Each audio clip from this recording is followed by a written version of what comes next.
So you might be wondering, how exactly can teenagers change the world? I mean, the world perceives us as teens who are glued to their screens, who can't look up for even a second, and are addicted to apps like TikTok and Instagram. But what if I told you that teens have the potential to make a significant impact on the world around them by engaging in youth philanthropy? So you might be wondering, what exactly even is youth philanthropy? Well, Brandeis University defines youth philanthropy as the giving of time, talent, treasure, and ties by youth for social good and social change. And we can see that this action has the potential to make a significant impact on teens and their communities by helping them learn about important issues, use their passion for those issues to create change, learn leadership and networking skills, and foster a sense of social responsibility. So first, let's start by identifying the origins of youth philanthropy by redefining what it means to be a philanthropist. Next, let's examine the effects of youth community involvement. And finally, let's come up with some ways for teens to participate in this new form of philanthropy. So how did youth philanthropy even emerge as a concept? Well, historically, teens have participated in community service. I'm sure we can all relate to clubs and distinguished service graduate having a certain number of volunteer hours as a requirement for either court at graduation or to remain in good standing.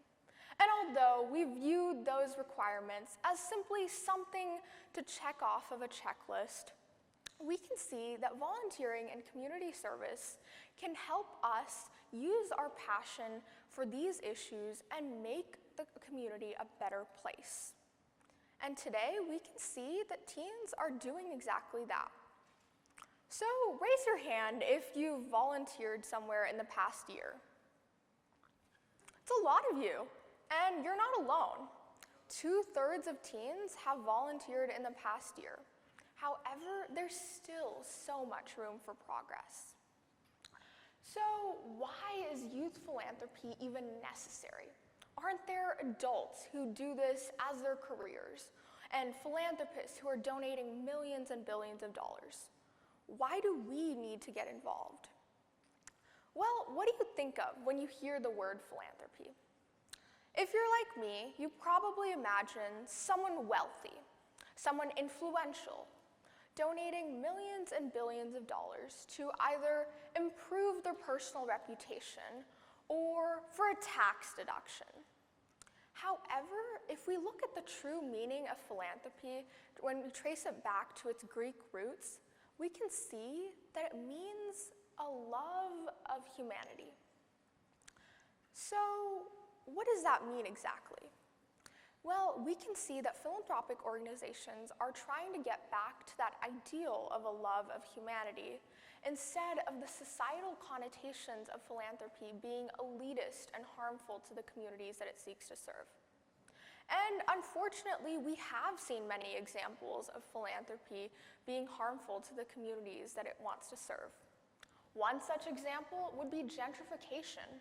We can see that although investment in low-income communities led to economic growth, longtime residents of those communities were actually displaced by that investment.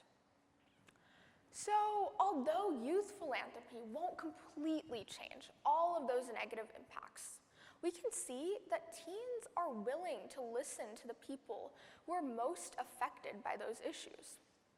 And it's hard to make change without actually considering the perspectives of the people who are directly influenced by those issues. And next, we can see that teens who are involved in youth philanthropy continue that involvement throughout adulthood. And this can create a generational shift in how we view philanthropy. So now we've seen that philanthropy is necessary and both achievable for teens. But you might be wondering, I'm just 16, what can I do? I'm not influential, I'm not rich, I don't have the resources. But youth philanthropy is not about the action itself. It's about the impact that you leave on the communities and the real and tangible difference that you make in the world around you. This could start with something as simple as performing at a nursing home to cheer up the residents, or creating sidewalk chalk art to cheer up a local school. It's not about the action itself, but about the impact you leave behind. We can see that after redefining what it means to be a philanthropist, more teens can engage in this new form of community involvement. And we can see that it's not hard to get involved in youth philanthropy as a teen. So what are you waiting for? Let's start now and get involved in your communities. Thank you.